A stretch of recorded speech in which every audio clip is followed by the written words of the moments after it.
Good morning students. இன்னைக்கு என்ன topic பார்க்க போகிறோம் அப்படின்னு பார்த்தீங்கன்னாக்கா சிபிஎஸ்சியில் சயின்ஸில் கெமிக்கல் ரியாக்ஷன் அண்டு ஈக்குவேஷன்ஸ் பற்றி தான் இப்போ பார்க்க போகிறோம். இதில் நமக்கு என்ன கான்செப்ட் கொடுத்துருக்காங்க அப்படின்னு பார்த்தீங்கன்னாக்கா ஒரு நேச்சுரல் லைஃப் இல்லை நேச்சுரல் ஐடென்டிட்டி அப்படின்றது எப்படி சேஞ்ச் ஆகுது அப்படின்றத கொடுத்துருக்காங்க.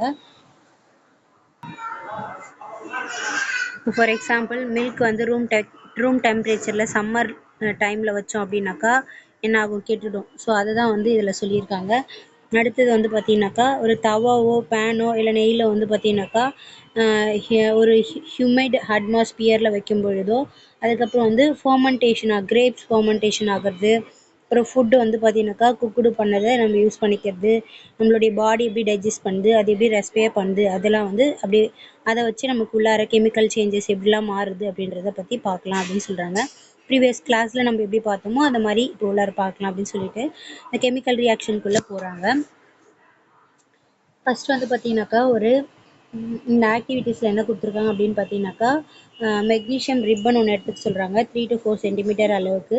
அதில் சாண்டி பேப்பர் அப்படின்னு சொல்கிறாங்க. அந்த பேப்பர் எடுத்துகிட்டு பேர் ஆஃப் டங்ஸை வச்சுட்டு பேர்ன்ட்டில் அந்த லேம்பில் காமிக்க சொல்கிறாங்க. அதில் வந்து பார்க்கும் பொழுது ஒரு வாஷ் கிளாஸ் கீழே வச்சுக்க சொல்கிறாங்க. அதிலேருந்து என்ன ஆகுனாக்கா அந்த மெக்னீஷியம் ரிப்பன் என்ன பண்ணுனாக்கா ஒழுகி கீழே வர்றதை வந்து பார்க்குறத அப்சர்வ் பண்ண சொல்கிறாங்க. இந்த மெக்னீசியம் ரிப்பன் அப்படின்றது வந்து பார்த்தீங்கன்னாக்கா ஒரு டேஷ்லிங் ஒயிட் ஃப்ளேம் மேலே அது வந்து ஒரு பவுடர் மாதிரி சேஞ்ச் ஆகிறத வந்து நம்ம மெக்னீசியம் ஆக்சைடு அப்படின்னு சொல்கிறாங்க. அடுத்தது என்ன பண்ண சொல்கிறாங்கன்னு பார்த்தீங்கன்னாக்கா இன்னொன்று கெமிக்கல் ரியாக்ஷன் கொடுத்துருக்காங்க. Change of state, change of colour, evolution of gases and changes in temperature வச்சு நம்ம ஒரு இதை கொடுத்துருக்காங்க. இப்போ இதில் கெமிக்கல் ரியாக்ஷன்ஸில் என்னெல்லாம் நடக்குது அப்படின்ற வேரிய டைப்ஸ் ஆஃப் கெமிக்கல் ரியாக்ஷன்ஸை அப்சர்வ் பண்ண சொல்கிறாங்க. ஃபார் எக்ஸாம்பிள் கீழே வந்து என்ன கொடுத்துருக்காங்க அப்படின்னாக்கா மெக்னீஷியமும் ஆக்சைடும் சேர்ந்து என்ன ஆகுதுன்னு பார்த்தீங்கன்னாக்கா நமக்கு மெக்னீஷியம் ஆக்சைடாக வந்து ஃபார்ம் ஆகுது. இதுதான் மேலே கொடுத்துருக்காங்க. மெக்னீஷியம் ரிப்பன் வந்து நம்ம பர்ன் பண்ணுறது மூலயமா நமக்கு ஆக்சிஜன் சேர்ந்து என்னவா ஃபார்ம் ஆகுது அப்படின்னு பார்த்தீங்கன்னாக்கா மெக்னீஷியம் ஆக்சைடாக வந்து ஃபார்ம் ஆகுது அப்படின்னு சொல்லிட்டு ஆல்ரெடி ஆக்டிவிட்டி 1ல் சொல்லியிருக்காங்கல்ல, அந்த ஃபார்மேட்டில் இதில் வந்து மெக்னீஷியமும் ஆக்சைடும் சேர்ந்து மெக்னீஷியம் உருக்கிறது மூலயமா நமக்கு அந்த ஆக்சைடும் சேர்ந்து என்ன ரியாக்ட் ஆகுதுன்னா மெக்னீஷியம் ஆக்சைடு அப்படின்றது ஒன்று சேருது. அதாவது எல்ஹெச்எஸ் அப்படின்னாக்கா லெஃப்ட் ஹேண்ட் சைடு, ஆர்ஹெச்எஸ் அப்படின்னாக்கா ரைட் ஹேண்ட் சைடு, இதை ரெண்டுத்தையும் ப்ளஸ் பண்ணும் பொழுது ஒரு ப்ராடக்ட் வந்து நமக்கு உருவாகும் அப்படின்னு சொல்கிறாங்க. லெஃப்ட் ஹேண்ட் சைடுனா என்ன, ரைட் ஹேண்ட் சைடுனா என்ன அப்படின்னு சொல்லிட்டு கொடுத்துருக்காங்க.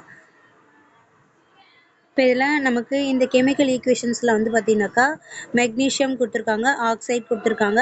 மெக்னீஷியம் ஆக்சைடு அப்படின்ற வேர்டை ரெண்டுத்தையும் ஒன்றா ஜாயின் பண்ணியிருக்காங்க. இதில் எல்ஹெச்எஸ் எது இருக்குது அப்படின்னு பார்த்தீங்கன்னாக்கா மெக்னீஷியமும் ஆக்சைடும். ஆர்ஹெச்எஸில் வந்து பார்த்தீங்கன்னாக்கா மெக்னீஷியம் ஆக்சைடு இருக்குது, ஆக்சிஜன். அடுத்தது வந்து இந்த ஈக்குவேஷன்ஸில் பேலன்ஸ் பண்ணி நமக்கு கொடுத்துருக்காங்க. அடுத்தது பேலன்சிங் ஈக்குவேஷன்ஸ் வந்து நமக்கு கன்சிடர் பண்ணிக்கிறாங்க. இப்போ ஃபார் எக்ஸாம்பிள் வந்து பார்த்தீங்கன்னாக்கா ஒரு ஜிங்க்கும் சல்ஃபியூரிக் ஆசிட் எடுத்துக்கிறாங்க. அது நமக்கு இந்தாண்ட சைட் ரியாக்ட் ஆகும்பொழுது என்ன மாறுது அப்படின்னு பார்த்தீங்கன்னாக்கா ஜிங்க் ஹைட்ரஜனாக மாறுது அப்படின்னு சொல்கிறாங்க. அதாவது SnH2SO4 அப்படின்றத இந்தாண்ட சைட் போகும்பொழுது ZnSO4 + H2 அப்படின்றதா பிரியுது அப்படின்னு சொல்கிறாங்க. இப்போ இதை நமக்கு பிரிக்கிறாங்க. இங்கே ZN இதுலேயும் வந்து லெஃப்ட் ஹேண்ட் சைடில் ஆட்டம்ஸ் எவ்வளோ இருக்குது, ரைட் ஹேண்ட் சைடில் ஆட்டம்ஸ் எவ்வளோ இருக்குது. லெஃப்ட் ஹேண்ட் சைடில் ZN 1 தான் இருக்குது, ரைட் ஹேண்ட் சைட்லேயும் 1 தான் இருக்குது. ஹெச் வந்து பார்த்திங்கன்னா 2 இருக்குது, இதுலேயும் வந்து பார்த்திங்கன்னா H2 தான் இருக்குது. SO வந்து 1 இருக்குது, SO வந்து பார்த்திங்கனாக்கா இங்கேயும் 1 தான் இருக்குது. O அப்படின்றது 4 அப்படின்னு சொல்கிறாங்க. அடுத்தது இந்த ஈக்குவேஷன்ஸை பேலன்ஸ் பண்ணுறாங்க. Fe எடுத்துக்கிறாங்க. Feயில் H2O அப்படின்னு கொடுத்துட்டு Fe3O4 + H2 அப்படின்ற ஈக்குவேஷன்ஸை பேலன்ஸ் பண்ண சொல்கிறாங்க. இப்போ இதில் Fe எடுத்துக்கிறாங்க. Fe மட்டும் ஃபஸ்ட்டு எடுத்துக்கிறாங்க. Fe வந்து பார்த்தீங்கன்னாக்கா 1 தான் இருக்குது, இங்கே வந்து 3 இருக்குது. H2 வந்து பார்த்தீங்கன்னாக்கா 2 இருக்குது, இங்கே 2 தான் இருக்குது. ஆக்சைடு வந்து பார்த்தீங்கன்னாக்கா இங்கே 1 இருக்குது, இங்கே வந்து 4 இருக்குது. அப்போ நம்ம இதை ஈக்குவலைஸ் பண்ணுறதுக்கு என்ன பண்ணணும் அப்படின்னு கொடுத்துருக்காங்க.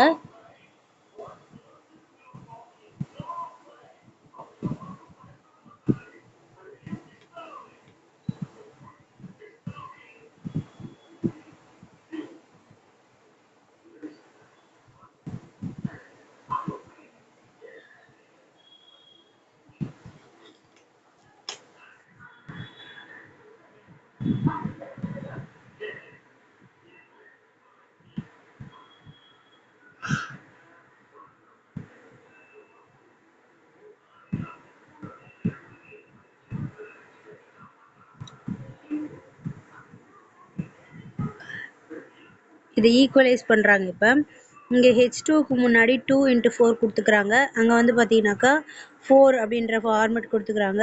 அப்போ வந்து இதுவும் அதுவும் ஈக்குவலைஸ் ஆகிடும். 4 2s are 8.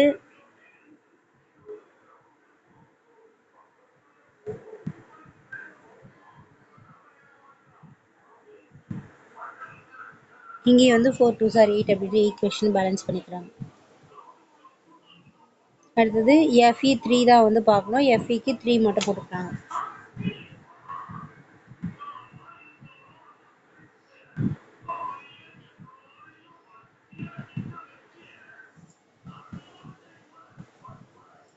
அடுத்தது CO + 2H2 அப்படின்றத நம்ம எப்படி ஈக்குவலைஸ் பண்ணுறது அப்படின்னு கொடுத்துருக்காங்க. இதையும் அதே மாதிரியே பிரித்து எழுதிக்கணும். இது கீழே இருக்கிறதையும் வந்து ஈக்குவலைஸ் ஆகி தான் நமக்கு ஈக்குவலாக இருக்குது. ஸோ அதனால் இது பிரச்சனையே இல்லை.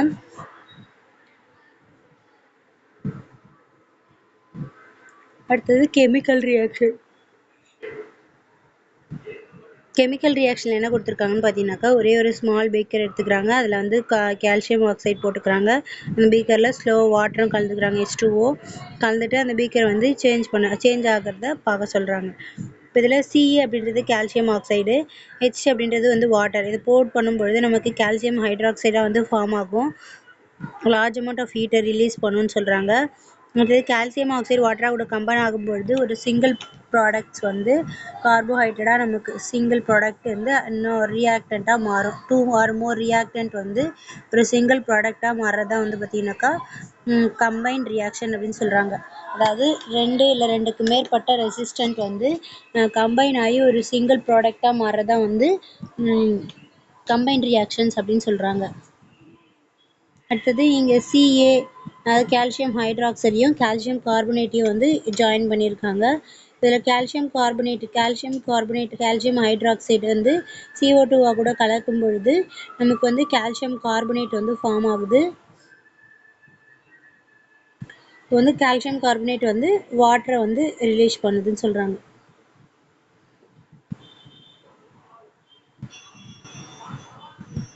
பர்ன்ட் அப்போ சியும் ஓவும் பர்னிங் பண்ணும்போது CO2 மாறிடுது. இது வாட்டர் வந்து H2வும் வந்து ஓவும் வந்து H2O மாறிடுதுன்னு சொல்கிறாங்க. அடுத்தது இந்த பர்னிங்லேயே வந்து பார்த்தீங்கன்னாக்கா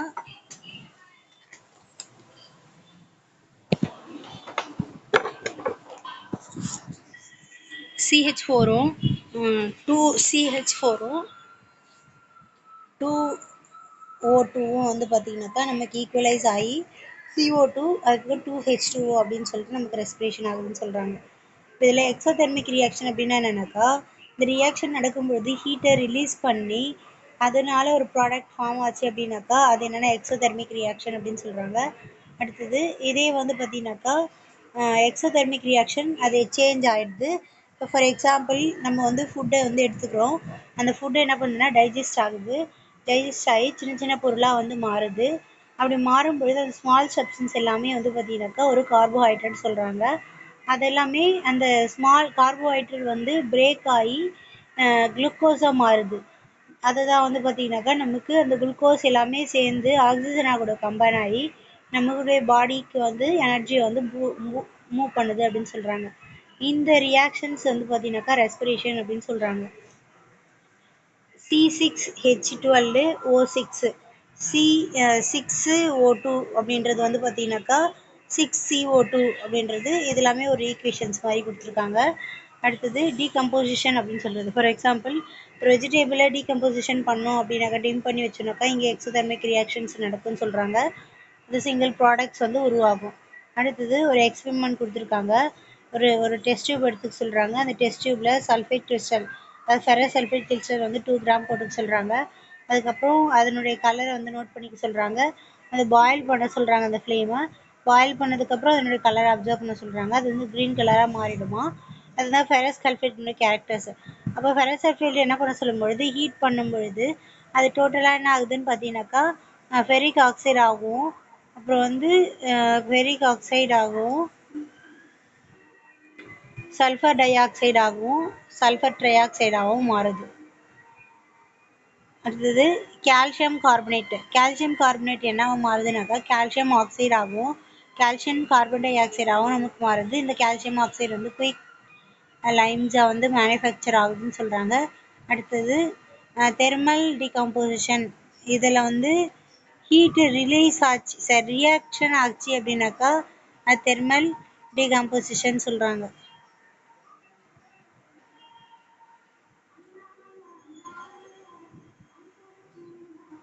பிபி அப்படின்னாக்கா NO3 அப்படின்னு சொல்கிறாங்க. இதில் லெட் அப்படின்னு சொல்கிறது. லெட் அப்படின்னு எடுத்துக்கிட்டோம்னாக்கா ஒரு பிளாஸ்டிக் மப்பில் என்ன பண்ண சொல்கிறாங்கனாக்கா 2 ஹோல்ஸ் போட்டுக்க சொல்கிறாங்க. 2 ஹோல்ஸ் போட்டுட்டு அதில் 6 வால்ட் இருக்கக்கூடிய பேட்டரி கனெக்ட் பண்ணிக்க சொல்கிறாங்க. கனெக்ட் பண்ணிவிட்டு அதில் வந்து சல்ஃபர் டை ஆக்சைடு வந்து இந்த வாட்டரில் கலந்து விட சொல்கிறாங்க. அதுக்கப்புறம் 2 டெஸ்ட் டியூப் எடுத்து வாட்டர் ஃபில் பண்ணி இந்த கார்பனேட் மேலே கவுக்க சொல்கிறாங்க. கவுத்ததுக்கப்புறம் அதில் கரண்ட் வந்து லீவ் ஆகிறத வந்து அப்சர்வ் பண்ண சொல்கிறாங்க, அன்டூ பண்ண சொல்கிறாங்க. அதுக்கப்புறம் பபுள்ஸ் வந்து அதில் உருவாகுமா. அந்த பபுள்ஸ் வந்து வாட்டரை டிஸ்பிளே ஆகும்னு சொல்கிறாங்க. அப்போ அந்த கேஸஸ் எல்லாமே கலெக்ட் பண்ணி வச்சுருந்த அந்த டியூப்பை சடனாக என்ன பண்ணி சொல்கிறாங்க, ரிமூவ் பண்ணி கேர்ஃபுல்லாக வந்து ஒரு 1 பை 1 அதை வந்து பிடிக்க சொல்கிறாங்க. பிடிச்சிட்டு அடுத்தது எதனா ஒரு பேர்ன்ட் அதுக்கு மவுத்துக்கு நேராக பண்ணும்பொழுது அந்த டெஸ்ட் டியூப் வந்து பார்த்தீங்கன்னாக்கா ஃபியூ மூமெண்ட்ஸ் அப்படியே இது மாதிரி வந்து நெருப்பு மாதிரி வந்து நின்றுடும்னு சொல்கிறாங்க. 2 கிராம் அளவுக்கு சில்வர் குளோரைடு எடுத்துக்க சொல்கிறாங்க. அந்த சில்வர் குளோரைடு வந்து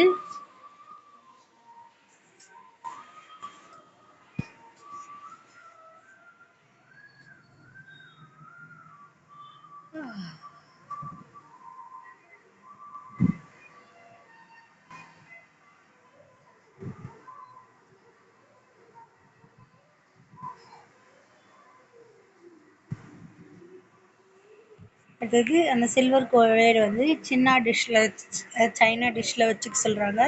அது சன்லைட் மேலே படுற மாதிரி வைக்க சொல்கிறாங்க. அப்போ என்ன ஆகுதுன்னாக்கா இந்த சில்வர் குளோரைடு அப்படின்றது வந்து மாறுது.